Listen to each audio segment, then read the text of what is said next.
الأخولي بليكي كردستان ولا ريشي برغول يعني بابان باني شارجي شاري كركوك دورة یاریگای زانکۆیە لە شاری سلێمانی یەکێک لە یاریەکانی هەفتەی سێمی خولی پلەیەکی کوردستانی لێبەڕێوە چوو. یانەی بابان میوانداری لە یانەی شۆڕجەی شاری کەرکووک کرد. هەر لە سەرەتاوە بابان باشتر دەرکەوت لە خولەکی 19 نەهرۆ مستەفا گۆڵی یەکەمی تۆمار کرد.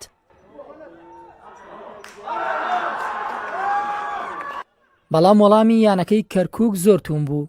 لە خولەکەکانی 22 35-44 سێ گۆڵی یەک لە دوایەکیان تۆمار کرد و نیوە یەکەم شۆڕجە 3-1 پێشکەوت.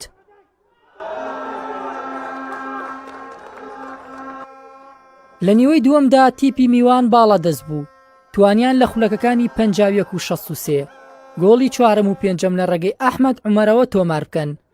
بەوەش ئەو یاریزانە هاتریکی خۆی نووسیەوە.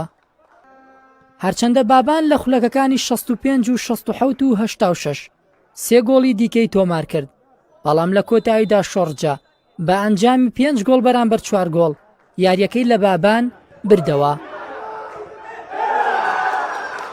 تا ئێمە هەڵەیەکمان کڕوامانزانی شەوتی یەکەم کۆتایی پێهات، یعنی یاریەکەمان بردەوە 5 گۆڵ کەوتینە پێش، یعنی بەداخەوە یاریزانەکانمان نابووە بۆ شێوەیە تۆپێن 90 خولەکە 60 خولەک و 50 خولەک نییە، ئەوان 4 گۆڵیان کرد، یعنی قرس بوو بە سەرێمە.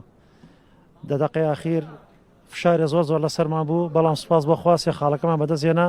هیوادارین ئەم سارد و سڕێ لە یاریەکانی داهاتوو لەلایەن یاریزانەکانمانە دووبارە نەبێتەوە. لە شەوتی یەکەمەوە پێویست نەبووین، بەڵام لە شەوتی دووەما چەندە یاریزانێکمان تەرد کرا، گۆڵیشمان لێ کرا، گۆڵی سێم و چوارەم و پێنجەمیش گەڕاینەوە، بەڵام ئیتر بەخدیاوەرمان نەبوو.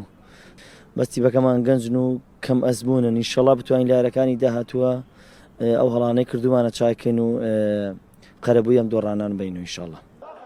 بەو سەرکەوتنا گەورەیە شۆڕجە بە 5 خاڵەوە پلەی سێمی ڕیزبەندی گرتووە. بابانیش تەنیا یەک خاڵی لە خولی پلەیەکی کوردستان هەیە. مەڕوان تالیب، کەناڵی پەیام، سلێمانی.